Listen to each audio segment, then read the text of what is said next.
हम सभी की जिंदगी में कुछ लोग होते हैं जिन पे हम अपनी जान छिड़कते हैं, जान से भी ज्यादा प्यार करते हैं। जब भी वो कभी मुसीबतों में होते हैं या उनकी लाइफ में कोई प्रॉब्लम आ जाती है, जब भी उन्हें हमारी सबसे ज्यादा जरूरत होती है या जब भी वो उदास हो जाते हैं, चाहे दिन हो या रात, वो जब भी हमें फोन करते हैं, हम हमेशा उनके लिए खड़े होते हैं। पर वही लोग जब कभी रास्ते में मिलते हैं या नजरों के सामने से गुजरते हैं और ऐसा महसूस करवाते हैं कि हम एक दूसरे को नहीं जानते, एक झटके में अनजान बन जाते हैं, तब ऐसा लगता है कि जिंदगी ने कस के चाटा मारा है। जिन लोगों से कभी हम रास्ते में, कभी घर पे, कभी मोबाइल पे घंटों घंटों तक बातें करते थे, आज एक झटके में अनजान बन गए। बहुत ज्यादा तकलीफ होती है। इंस्टाग्राम पे स्क्रॉल करते करते अपने दोस्तों को मीम्स में टैग करना, स्नैपचैट पे स्ट्रिक्स भेजना, हमारा एक भी दिन अपने दोस्तों के बिना नहीं निकलता था। और छोटी से छोटी बातें हम अपने दोस्तों को बताए बिना रह नहीं सकते थे।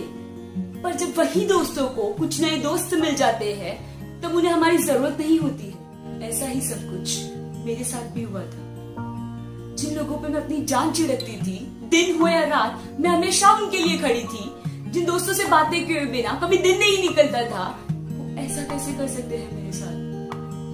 ऐसा हमेशा मेरे साथ ही क्यों होता है? मैंने तो कभी किसी के साथ ऐसा नहीं किया, मैंने कभी किसी के लिए बुरा नहीं सोचा। जब भी उन्हें जरूरत थी, हमेशा उनके लिए खड़ी थी। फिर क्यों? तभी डोरबेल बज रही थी। मैं दरवाजा खोलने जा ही रही थी कि पापा ने दरवाजा खोल दिया। पापा ने मुझे दरवाजे की तरफ आते हुए देख लिया था। उन्हें मेरी शक्ल देख के सब कुछ समझ में आ गया था, पर उन्होंने मुझसे कुछ नहीं पूछा। फिर उन्होंने एक आवाज दी, आज दादी का बर्थडे है, मैं किचन में केक बना रहा हूँ, अगर किसी को मेरी मदद करनी है तो आ सकता है। डैड, मैं आपकी मदद कर देती हूँ केक बनाने में। वाह! आज पापा और बेटी मिलके दादी के लिए बहुत ही अच्छा केक बनाएंगे। अच्छा ठीक है, मेरी बात सुनो, ये कोको पाउडर टेस्ट करो एक सेकंड। डैड, बहुत कड़वा होता है, मुझे नहीं खाना। अच्छा ठीक है, ये आटा खा लो, जैसे तुम बचपन में खाती थी। मैं बचपन में खाती थी, अभी नहीं पसंद मुझे ये। डार्क चॉकलेट बहुत कड़वा होता है। पापा, आप मुझसे ये सब क्यों पूछ रहे खाने के लिए? क्यों नहीं पूछ सकता? देखो, बातों बातों में हमारा केक भी तैयार हो गया।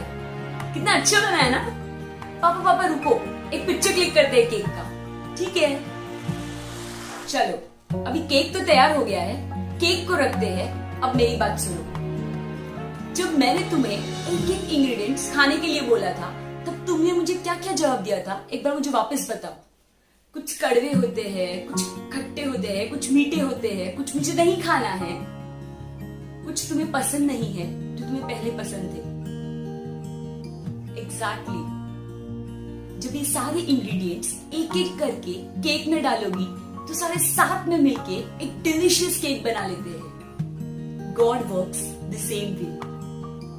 जब तुम सोचती हो कि हमेशा मेरे साथ ही ऐसा क्यों होता है, मैंने ऐसा क्या किया है, क्यों?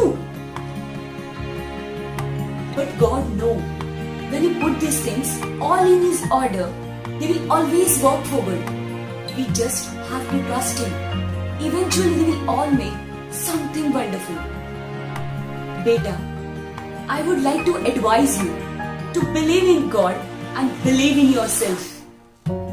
He will definitely going to present delicious dish in front of you. शायद उस डिश बनाने के लिए भगवान तुम्हारा इम्तिहान ले रहा है और तुम्हें सब्र से काम लेना है और सब्र रखना है। My dear friends, make sure to subscribe to this channel and press the bell icon for more such inspiring videos. Thank you.